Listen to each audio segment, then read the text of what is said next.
Pakukuluin lang natin itong rice cake mga mare ng 5 minutes. So, okay na yan mga mare. I-drain lang natin yan.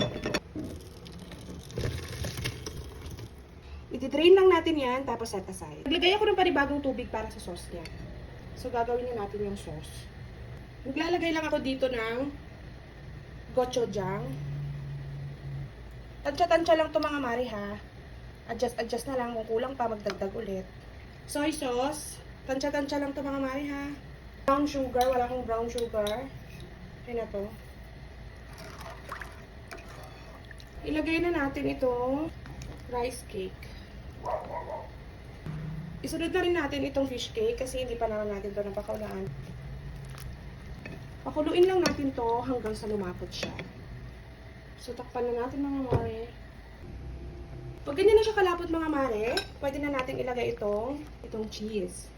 Bali, yung gagamitin ko dito is quick melt cheese lang. Wala kasi akong mozzarella.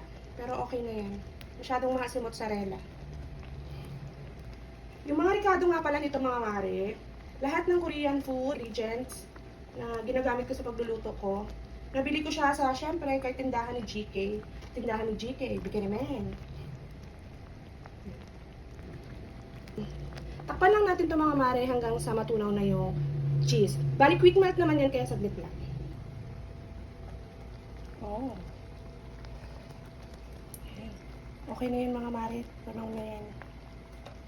Tikman natin mga mare. Ay, ako mare. Sarap nito. Lalo may cheese.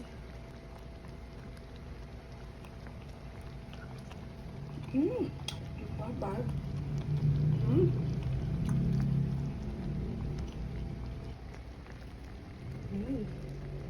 Sarap yun mga mare.